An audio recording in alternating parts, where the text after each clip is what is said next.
a good start, but watch Sha'Carri Jackson. Sha'Carri Jackson, is she just going to do it? Oh, on the near side, right at the end. They were getting ready from Sha'Carri Richardson isn't just running races, she's changing the game. The 25-year-old sprinter has turned every start line into a statement, every finish into a moment of power. After years of fighting through setbacks and comebacks, she's now leading a movement that's reshaping what women's track and field can be. Time. It's been said, it waits for no one. That you can't. Early life and rise to stardom. Born in Dallas, Texas. On March 25, 2000, Sha'Carri Richardson was raised by her grandmother and an aunt. From a young age, she showed promise as a sprinter, winning Texas state titles in the 100 meters and 200 meters during her high school years. Her breakthrough came at Louisiana State University in 2019, where she ran 10.75 seconds in the 100 meters at the NCAA Championships, becoming one of the fastest women in history at just 19 years old. Her sensational college debut led her to turn professional early, signing with Nike and training under coach Dennis Mitchell. With personal bests of 10.65 seconds in the 100 meters and 21.92 in the 200 meters, Richardson solidified herself as a dominant force in sprinting. Her time of 10.65 seconds remains a championship record, showcasing not only her explosive speed, but also her technical mastery. Her performance at such a young age reshaped the conversation around emerging talents in sprinting, placing her firmly in the spotlight. Trials, tribulations, and comebacks. Richardson's career has not been without controversy. In 2021, after qualifying for the Tokyo Olympics by winning the U.S. trials, she tested positive for cannabis and was suspended for a month. This made her ineligible to compete in the Olympics, triggering a global debate about cannabis regulations in sport. Despite criticism and emotional strain, Richardson faced the fallout head-on, explaining she had used the drug to cope with the death of her biological mother. Though she missed the Tokyo Olympics, Richardson returned to competition and began rebuilding her career. Her initial post-suspension race at the Prefontaine Classic ended in last place, but she remained resilient. She trained, refocused, and worked her way back to the top. Her bounce back speaks to her mental fortitude and unmatched ambition. What seemed like a devastating moment became the foundation for one of the greatest comebacks in modern track history. Dominating the track, her resurgence was marked by an incredible 2023. At the USA Championships, she claimed the national 100-meter title and then triumphed at the World Athletics Championships in Budapest, winning the 100 meters in 10.65 seconds, a new championship record. She also took gold in the 4x100-meter relay and bronze in the 200-meter, cementing her place among the world's best. Richardson's success continued in 2024 when she defended her U.S. title and qualified for the Paris Olympics. In Paris, she won silver in the 100 meters, finishing behind Julian Alfred of St. Lucia, but stunned the world with a blazing anchor leg in the 4x100 meters relay to secure Olympic gold for Team USA. Her head-turning stare at competitors before crossing the finish line became one of the most iconic images of the Games. Richardson goes, Jamaica are good, Damon Lisa chasing for Britain, Gina Luckenhöfer for Germany, trying to get them on the podium. Sha'Carri Richardson under pressure here. In 2025, Richardson again helped the U.S. clinch gold in the 4x100-meter relay at the World Championships in Tokyo. These moments have defined her legacy, resilience in the face of scrutiny, and the ability to rise when it matters most. She now holds multiple world titles and has become a consistent podium finisher in every major championship she enters. Beyond the finish line, a revolutionary role. While her athletic accomplishments are historic, what sets Richardson apart is her broader impact. In 2025, she joined forces with Alexis Ohanian's women-focused startup, Athlos, as an owner advisor. Athlos began as a single elite women's meet, but is expanding into a full-scale team-based league in 2026. Athlos aims to revolutionize how women's track is seen, experienced, and monetized. With athletes like Tara Davis-Woodhall and Gabby Thomas joining Richardson as co-owners and advisors, the organization is giving athletes more control and higher stakes through athlete-first management, team formats, and supersized prize money. This marks a radical shift in the way track and field is commercialized and experienced, giving fans more opportunities to connect with athletes and support year-round competitions. According to Kayla Green, Athlos' CMO, Richardson's involvement is game-changing. We are thrilled that she is mission and vision aligned with what we are looking for as far as the future of this sport. Her influence is bringing credibility, visibility, and passion to the league as it prepares for its multi-meet debut in 2026. Her role isn't just ceremonial. Richardson contributes strategic ideas and insights that could shape the future of track. A voice and a vision. Richardson is also unapologetically herself. With her long nails, vibrant hair, and unmistakable swagger, she redefines what an elite athlete can look and act like. She has openly expressed her bisexuality, voiced support for the LGBTQ community, and spoken candidly about mental health. Whether it's expressing joy after a victory or calling out hypocrisy in the sport, Richardson is never silent. Her advocacy became especially clear when she was suspended in 2021. Her case prompted global discussions on the fairness and cultural implications of cannabis bans in sports. Even U.S. President Joe Biden and major organizations like NORML chimed in. Her suspension led the World Anti-Doping Agency to re-examine cannabis's status on the banned substance list. This moment became bigger than athletics. It was a cultural reckoning around how we view discipline, grief, and athlete autonomy. Beyond activism, Richardson is an icon of style and culture. Her race day looks, bold lashes, colorful hair, expressive outfits capture attention and often trend online. These expressions aren't just cosmetic. They symbolize her defiance of stereotypes and traditional norms in athletics. Her style is power. Style, strategy, and staying power. Like her idol Florence Griffith Joyner, Richardson's presence on the track is theatrical and fierce. She turns races into statements, and her confidence is palpable. Her competitive mindset is laser-focused, and her racing strategy often involves powerful starts and even stronger finishes. Though she stands at just 5 feet 1 inch, she runs with the power and precision of a much taller sprinter. Her time of 10.65 seconds in Budapest remains one of the fastest ever. At 25, she has already inspired a generation and continues to push boundaries. She's also reshaping what it means to be a professional athlete in a social media-driven world. With a robust following and an active online presence, she connects directly with fans, sponsors, and critics. Her digital influence gives her leverage not just for brand deals, but for changing narratives around athletes' control of their stories. In an age where visibility is currency, Richardson has established herself as one of the sport's most marketable and influential figures. The legacy in motion. The future is bright for Sha'Carri Richardson. With the 2026 World Athletics Ultimate Championship on the horizon, the emergence of Athlos as a major player in women's track, and the Los Angeles Olympics in 2028, she is poised to further her legacy both as a competitor and as a sport-changing figure. Her impact extends to pop culture as well. She has a growing presence on social media, a loyal fan base, and a long-term Nike sponsorship. She's rumored to be in a high-profile relationship and has recently shown a willingness to confront personal challenges openly. Even in moments of personal hardship like her 2025 arrest involving fellow sprinter Christian Coleman, she has shown accountability and commitment to growth, signaling her maturity and evolution beyond the track.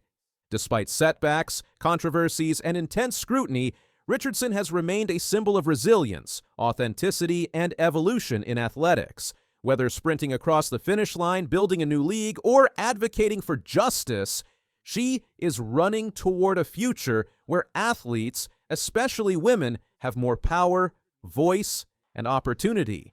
She isn't just running races, she's running the game. In the world of track and field, she isn't just a star. She is the revolution. Down the straight as best they can. The other men are trying to follow it. Mullings and Spearman. Spearman finishing fast. Bolt fins. Bolt wins. And Bolt. Usain Bolt's world records have been standing for 16 years, and he just told the world he's not worried about anyone breaking them anytime soon. The fastest man in history made this bold statement at a Puma event in Tokyo just 2 days before the 2025 World Championships. When asked if today's sprinters could touch his records, Bolt didn't hesitate. "I'm not worried," he said. "People are trying to get faster and someday it will happen, just not now." Let's talk about these records. Back in 2009 at the World Championships in Berlin, Bolt ran the 100 meters in 9.58 seconds. Then he ran the 200 meters in 19.19 seconds. Both times are still the fastest ever recorded by any human. No one has even come close since then. Der schnellste aus den Blöcken, jetzt kommt er und jetzt ist Usain Bolt nicht zu halten, nein, er gewinnt! 9, Here's what makes this even more crazy. Only one other person has ever run under 9.7 seconds in the 100 meters. That's Johan Blake, Bolt's former teammate, who ran 9.69 back in 2012. And in the 200 meters, again, only Blake has run faster than 19.3 seconds. That's it. Tyson Gay got away well, so did Johan Blake. Blake's going away from this field at the moment. Following him is Tyson Gay, and Blake storming away, gets it. Gay in second place. Just two people in history have reached these speeds, and one of them is Bolt. To put this in perspective, before Bolt came along, Jim Hines held the 100-meter record at 9.95 seconds. He set that in 1968 at the Olympics. It took 14 years for someone to break it. Bolt's record has now lasted 16 years and counting. It's already more durable than one of the most famous records in track history. So why is Bolt so confident? He's been watching today's top sprinters, and he's clear about what he sees. "I think the talent is there," Bolt explained. "There will be talented athletes coming up, and they will do well. But at this present moment, I don't see any athlete able to break the record." But here's something interesting. Bolt actually thinks one of his records is more vulnerable than the other. When asked about which record might fall first, he said the 200-meter mark is definitely more vulnerable than the 100.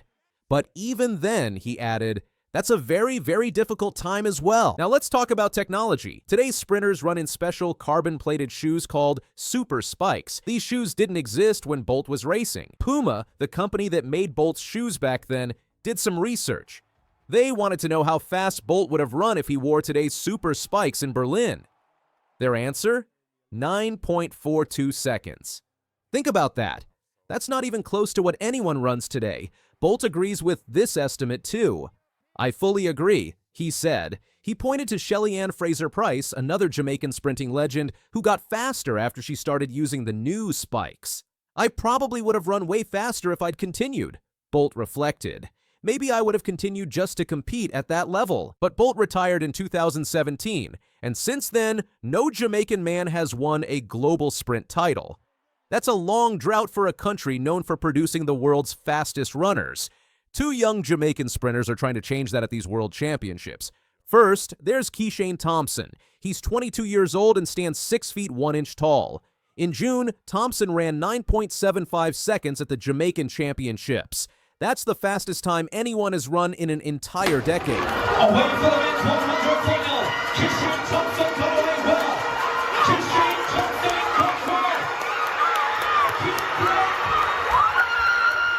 It makes him the 5th fastest person of all time. At the Paris Olympics last year, Thompson took silver in the 100 meters, losing to Noah Lyles by just 0.005 of a second. That's basically nothing. Bolt is excited about Thompson's chances. "I think we have a very good chance this year," he said. "Keishane and Oblique have shown they're in top form. They should be 1-2 if they execute." Who's Oblique? That's Oblique Seville, the other Jamaican hope. He's 24 years old and trains with Glenn Mills, the same coach who trained Bolt. Seville is only about 5 feet 7 inches tall, much shorter than most top sprinters, but he's been beating the best in the world. This year, he defeated Noah Lyles twice in major races, once in Poland and once in London. But Bolt has some concerns about Seville. "Oblique can do it," Bolt said. "If he can stay fit through the season and get it right, he can do it because I'm sure there's something there. The ability to do it. The problem? Injuries. Some of the time, Oblique is kind of fragile," Bolt admitted. At the Paris Olympics, Seville looked amazing in the semifinals, even beating Lyles. But then a groin injury hit, and he finished last in the final. Still, Bolt believes in him. "He's on the right path. He should get better and better," Bolt said. "The coach believes in him. It's up to the athlete now to put it all together." Then there's Noah Lyles from the United States. He's the only sprinter brave enough to publicly say he wants to break Bolt's records. Back in 2023, Lyles said he was aiming for 9.65 in the 100 meters and 19.10 in the 200 meters. "I have a good reason to believe I'm going to do something I've never done before," he declared. Lyles did win both the 100 and 200 meters at the 2023 World Championships, just like Bolt used to do, and his 200-meter time of 19.31 makes him the third fastest person ever in that event. He even broke Michael Johnson's American record that had stood since 1996, but he's still nowhere near Bolt's 19.19.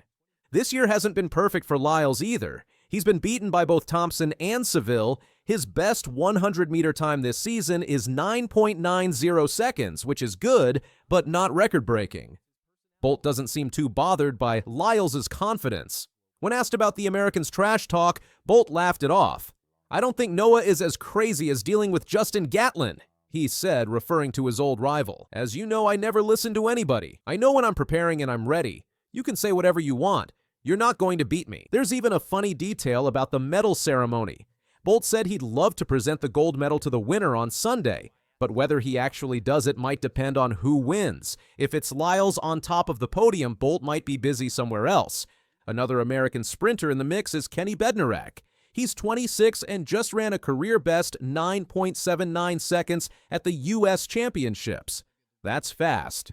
But here's the thing. Until Bednarek beats the likes of Lyles, Thompson, or Seville at a major global championship, he hasn't proven he belongs at the very top. Now, let's talk about the teenager everyone's comparing to Bolt. His name is Gout Gout, and he's only 17 years old. He's from Australia, stands 6 feet tall, and runs with an upright style that looks just like Bolt's. Australian media is already calling him their hope for the 2032 Olympics in Brisbane, but Bolt is urging everyone to slow down. "It's always easy when you're younger," he warned. "I was there. I used to do great things when I was young, but the transition to senior from junior is always tougher." Bolt knows what he's talking about. Even though he was talented as a teenager, he didn't become a global superstar until he was 22. That's when he broke the 100-meter world record and won both sprints at the Beijing Olympics. It's all about if you get the right coach, the right people around you, if you're focused enough, Bolt explained. There will be a lot of factors to determine if he's going to be great. Despite the warning, Bolt is happy to see new talent emerge. "He's very talented with the times he's running now," Bolt said about gout. "The more athletes do well, the bigger the sport is, and I'm always a supporter of track and field getting bigger and doing bigger things." So is Bolt right? Will his record stand for many more years? Looking at the current field, it's hard to argue with him. The fastest 100-meter time this year is Thompson's 9.75. That's still 0.17 seconds slower than Bolt's record. In sprinting, that's a massive gap. To break Bolt's 100-meter record, someone would need to run more than a full tenth of a second faster than they've ever run before, and they'd have to do it on the biggest stage, under the most pressure. That's not impossible, but it's incredibly difficult. Yeah. My start is equivalent, is very fast, and then my finish is equivalent to Noah Lyles' finish, so he's not going to catch me. Oblique Seville just sent a powerful message to the sprinting world, and Noah Lyles is right in the middle of it. The Jamaican star isn't holding back anymore, making it clear that this rivalry goes far beyond speed. It's personal. It's about pride, redemption, and proving who truly owns the track. With his latest comments, Seville has turned up the heat on one of the most intense battles in modern sprinting. For years, fans have debated who would rise as the next sprint king after Usain Bolt's retirement in 2017. Noah Lyles made a strong case with his dominance in the 200 meters and his explosive gold medal win in the 100 meters at the Paris 2024 Olympics. But just a year later, at the 2025 World Championships in Tokyo, it was Oblique Seville who flipped the script and then dropped the mic. Thompson's in the driving seat here, but watch Seville on the near side. It's ever so close. Seville from Thompson. Lyles at last. In the biggest race of the year, Seville scorched the track with a personal best of 9.77 seconds to claim the gold in the men's 100 meters. Noah Lyles, the reigning Olympic champion,